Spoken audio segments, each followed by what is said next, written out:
It's Thursday night in the A. You know what that means. Kelly Price and Tori McElhaney is coming at you on Rise Up Tonight, presented by AT&T.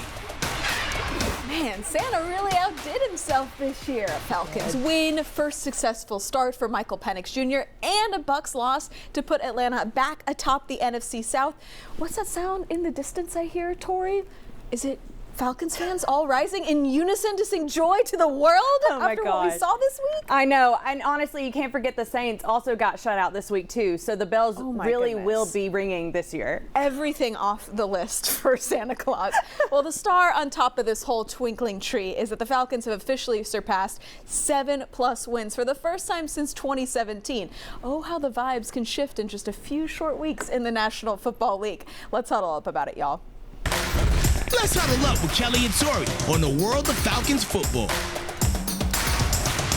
So let's talk about number 9. The box score reads 18 of 27 for 202 yards, no passing touchdowns. The pick that doesn't really deserve to be on his stat line, in my opinion.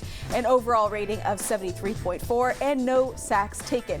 He may be a lefty named Michael, but he's not going to be Michael Vick out there. That being said, Penix's mobility in and around the pocket, a refreshing new element that we've been seeing that we haven't seen at quarterback this season. He looked like just as advertised coming out of Washington, putting passes in the exact right spots, making the right decisions, beating blitzes mentally and physically, all of the things, right? But I think what was maybe most impressive was his poise and ability to execute the little things that this offense really hadn't been able to do for some time, Tori. Yeah, and let's be honest, the Falcons as an organization needed a stable, solid, and confidence-building performance out of their rookie quarterback, and I think we can all agree they got one. And that matters not just in the context of this one game, but it matters because of recent history. Since 2021, the Falcons have run out 6 different starting quarterbacks in 4 seasons. Michael Penix was number 6. That roller coaster at one of the most important positions in all of sports isn't sustainable. There's a lot living and dying by Michael Penix's performance, but as I said in my post-game column, the Falcons can breathe a sigh of relief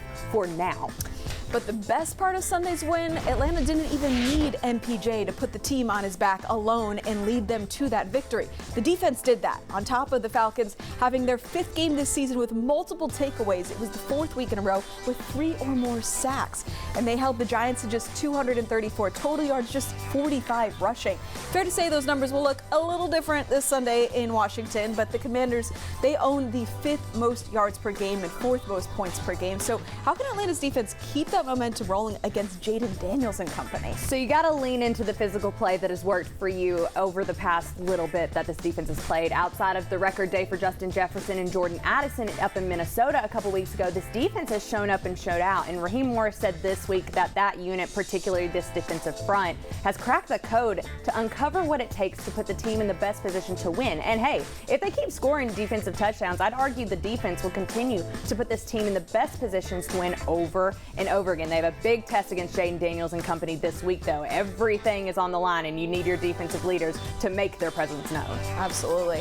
So let's talk more about this next game. I think when it originally got flexed to Sunday Night Football, we're all like, okay. Sure. But these NFL scriptwriters, they know what they're doing. It will be Atlanta's 5th primetime game and final road trip of the regular season. 10-5, Washington just got a huge win over the Eagles. They've been on a really unexpected run this season under our old friend Dan Quinn. Falcons hold the 4 seed, Commanders the 7th, so the playoff implications obviously going to be huge, and the Falcons know that they control their own destiny now. All right, make no mistake about it, y'all. This game is make or break, do or die. It's playoff football. The Falcons had played destiny out of their own hands in the last month of the season, but as luck would have it, or a Christmas miracle if that's your thing, the Cowboys found a way to put destiny back in the control of the Falcons. But only for a week if they lay an egg up in the nation's capital, or Maryland, if we're being specific. And Kelly, I cannot stress this enough. You have to win this game. It is without doubt the biggest game of the season for Atlanta. And I'll say this, the same old Falcons of the last few years would drop this game. Right. Show the league at large the same old Falcons narrative is dead in the water. They have a chance to do that this Sunday. It's a great point. Well, as the Falcons hit a new stride here late in the season, they've been on that same vibe with the pregame fits for weeks. We are walking it presented by Wells Fargo. We're going to start with the guy who got his first start, and this is really just an ice appreciation more than an outfit appreciation. He's got the custom Penix right on the chain, but if you look closely, that's Mercedes-Benz Stadium, a sparkly rendition of it, and it looks great. Yeah, I'm not going to have to lie. I did zoom in and put my laptop right up to my eyeballs to really get a good look at the stadium details, but man, doesn't that go hard?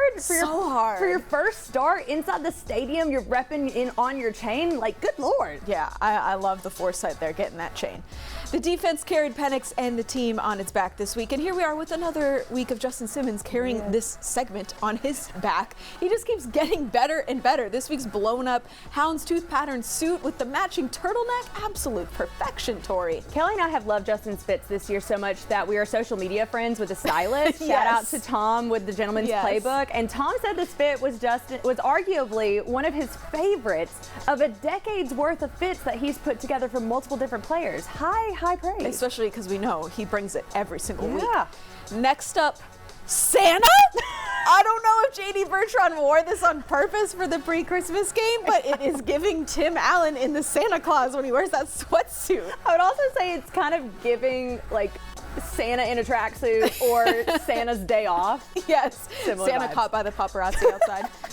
Meanwhile, Lorenzo Carter clearly sticking with the same theme in the linebacker core, though the choice of the Grinch is even better because, you know, these days, Tori, I really relate to the Grinch more and more. Yes. 4 o'clock, wallow in self-pity. 4:30, stare into an abyss. 5 o'clock, solve world hunger. Tell no one.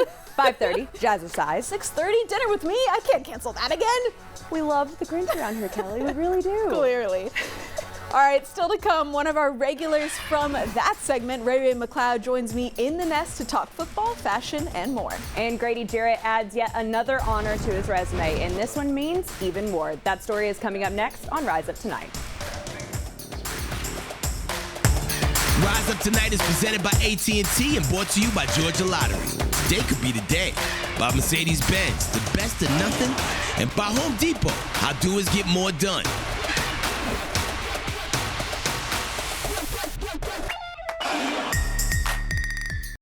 Falcons fans, do you ever wonder what's really on your favorite player's mind? It's time for Question of the Week, brought to you by Zaxby's, famous fingers and sauces. What's the blue things? Oh my goodness. That I don't know. Uncrustables. Uncrustable. Probably a PB&J. Okay, so Uncrustable? Yeah, Everyone likes the Uncrustables. I know what's the Uncrustables name? have been a big conversation. Not Crustables, no. 2 hours later. Rice Krispies. Rice Krispies. Oh, okay. Rice Krispies. Rice Krispie treat. Child. Anyway, so What flavor? I like strawberry ones. Strawberry. That's the right flavor. Yeah, the red Grape is, don't trust anyone. You can't go grape. You go grape, it's crazy. I mean, really all of them. you need to leave. But I'll be going to a strawberry. Do you like them cold or like No, I hate them cold. Why would you eat a cold Uncrustable? I like it room temp. room temp Uncrustable strawberry? Yeah. Gotcha. So not an Uncrustable guy. No. Okay. They be a little tart. I don't know why they be tart on the game. I can see that. At home, when I get them, if I get them from Sam's Club or something, they don't be tart. But for some reason, it's like they be a different protein peanut butter or something. I don't know. What do you mean by that? Interesting. The NFL flavor. Yeah, the healthy flavor. I don't know. We started asking about the favorite halftime snacks because of those statistics that came out earlier this season about how amazing the numbers were on the Uncrustables in the NFL. I personally know, I'm in the building. I know how many Uncrustables there are in that building, and they all get eaten. By yours truly, too. I eat them all the time as well. And apparently Rice Krispies. Shout out to Ray McLeod. I do like a Rice Krispie.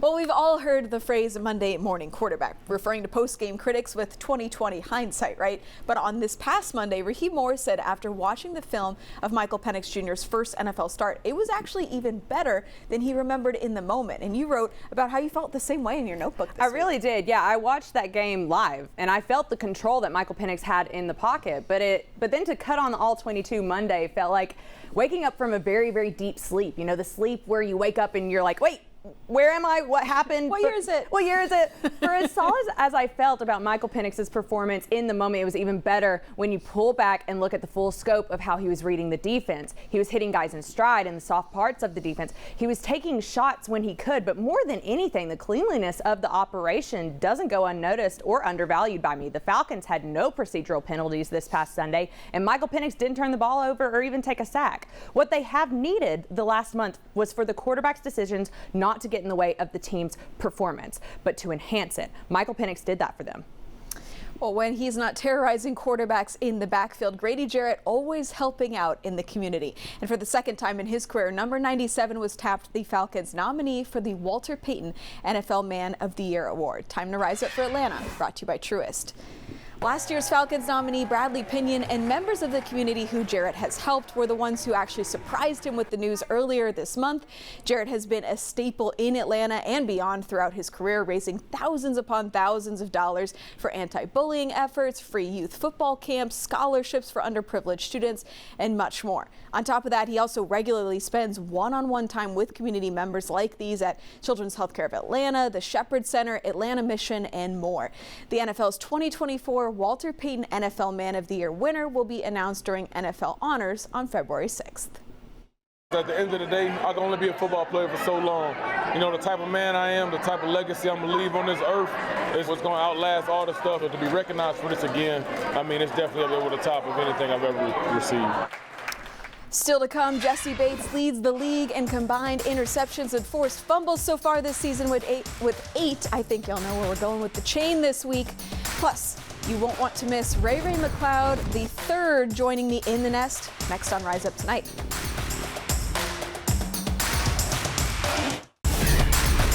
Welcome back to Rise Up Tonight. Let's head in the nest with Kelly, Tori, and this week's special guest, brought to you by Mercedes-Benz. What's your favorite part of being in Atlanta as a person, but also playing in Atlanta as a Falcon? As a person, culture and teammates, and then as a just being here, food. Yeah? What are some of your spots? Oh no, I'm talking about here. At the facility. Yeah, oh wow. The food facility. Yeah, every is a Thursday. They always got new food come in. We figure out new spots we can go tap into. But yeah, we always got Jamaican food. I'm Jamaican Chinese, so like, and Puerto Rican, so like I'm really into Caribbean food, island food. So we have that. I never really played nowhere where we got jerk chicken, beef patties. And the other side, you got curry, this and all that. Like that's just on one of the days. But you got different foods every day. Interesting. But I think that was dope. I think I learned that the first time we was over there in OTAs. We had the food truck. Food was always on point. So you don't even really go out to eat in Atlanta because you're like, wow, I got all this great facility food here. During the day, no. During the day, I don't. But at nighttime, my food was gone. If my family not here, I'd go few spots. What's it like to be a part of an offense where everyone's kind of sharing in that way and there is no drop off when Drake London goes down with an injury or something like that? It's a bittersweet thing because if you want to be a competitor, you always want the ball. But then when you have a room like us, I feel like we love seeing each other win. We compete at practice, and it's a healthy competition. It's never a dull moment in our room like oh, you got the ball tonight. But it's always just happy, fun, and it's different. And I would say it's different. It's a different room. It's funny you say that because I remember you even saying in the preseason, we're already so close. We're already getting really close. And like all the teams that I've been a part of, that's been the mark of a really good offense when you're able to be that close. Have you seen that develop even further now that you're in the season, you're actually playing these games now? Yeah, I definitely see it every day during walkthrough, during meetings. It's just, I think when you can have everybody can share their humor and it's not like everybody's always serious, people can be themselves. I think it's easy just to be comfortable. The chemistry is easy to go on the field and everybody have each other back. What's a joke maybe that someone said and walked through today or something? Oh, not today, but I'm just every Friday. Every Friday we have a Freaky Friday, but it's just like it's always something. It's always something every day. Trivia, funny trivia questions on Thursday. That's Thursday, but we always got something. It's just I can't think of something today, but it's every day something. What's Freaky Friday? A freaky story's told, and it's Freaky Friday. I don't know. It's just something that we all made up in the room. It's funny because I feel like even in the preseason, it leads into football, but it's something freaky that leads into football. But, okay. Because I remember even in preseason, there was like the conspiracy theories that everyone was talking about. Like there was like presentations on that. Like I feel like you guys have done a lot of like not football conversations like that. Yeah. Like has that been more than other teams that you've been on in the past? For sure. Interesting. For sure. And it's just about like knowing your people. Knowing what your people about, knowing what makes them go, just having that type of that bond with your teammate, just knowing the game when you can see when someone down, like let's pick my teammate up, or vice versa, we both up, how can we stay here all game? So I want to talk to you about the fashion game because I've been an admirer from afar for sure. Tell me about when you kind of became interested in fashion because it's clearly such a passion for you. When did that start? Probably when I was a little boy. Yeah? My dad really was always, my dad was in music, my mom from New York, so them two was always had us fly, if you want to use that terminology, or looking the part. Yeah. I remember I was like 7, 8 years old. I always, like, football-wise, I always was like had stuff that you never seen before. Had the sweetness rack. I wore 34 my whole life, so I had the visors, and I was like, "What you doing too much? Are you like whatever?" But that's how I dressed everywhere I went. I was spatting myself at 10 years old, so like I always been into like how I wouldn't say how I look, but that's how I come. But for me, I feel like fashion I've always been into it, but like I feel like my last college game, I wore a meeting coat. I kind of knew if we lost, it was going to be my last game, so I wore an outfit, whatever I had going to playoffs. And I'm not going to say I'm in a fashion tour, like I know all the brands, and I just like, if I see something I like, that's what I like it. So is it a thing where you kind of match something up for like the vibe of the game, like you're saying with the playoffs, like I wanted to make sure I showed out for that game, or it's just kind of whatever you're feeling maybe that day? Whatever I'm feeling, like sometimes I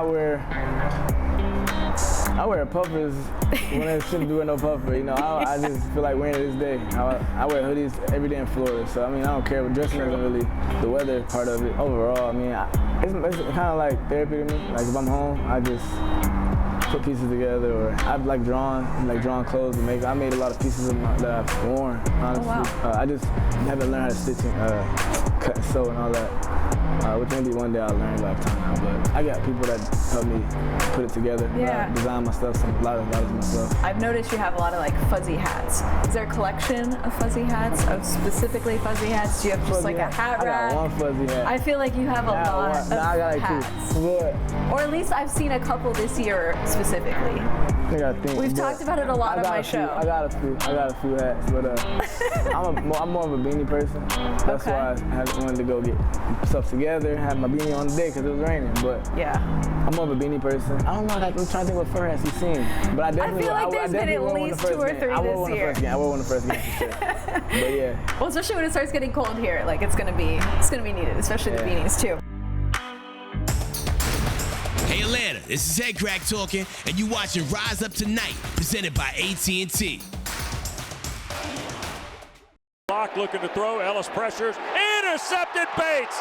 Locke threw a pick 6, and Jesse will cruise for the touchdown. And we love the Selly for pick number 4 of the season for Jesse Bates. His first pick 6 this year. He's had 3 in his pro career, both in the Falcons uniforms, came in those red helmets. So, fun fact. Red helmets. But the reason I pitched him to Tori this week for the chain is because Jesse Bates is neighbors with Penix Michael Penix rather, in the Falcons locker room. He said he promised the rookie that his side of the ball would have his back in his first start. Of course, he kept his word, and that play in particular, I think, really sparked things for this team. So you get the chain for that one, Jesse. Another reason we agreed the chain should go to him is because we haven't given it to JB3 this year, and that feels like a travesty. When the Falcons need someone to make a play, 9 times out of 10 it's Jesse Bates who makes it, and you can't minimize the impact that he's had on this team, particularly this one in this era. I've recently presented the argument to put Jesse on the Mount Rushmore of Falcons free agency signings. 100%. And yes, I would put him up there with guys like Michael Turner, Tony Gonzalez, John Abraham. That's how highly I view Jesse Bates. No, that's totally fair. And quickly, before we go here, who is someone on the other side of the ball that Jesse Bates and company are going to be keying on? I mean, you have to talk about Jaden Daniels. Overarching, he has had a tremendous rookie year, and I think that he's somebody that the Falcons have got to key up on, and it's going to be very, very important because he can win this game for Washington. He's won games for Washington. Heck, we just saw what he did against the Eagles not too long ago. That's what I was going to say, too. It'll be really interesting to watch on Sunday Night Football. Staying up late with us tonight. Thank you for that. For Tori, I'm Kelly. Good night.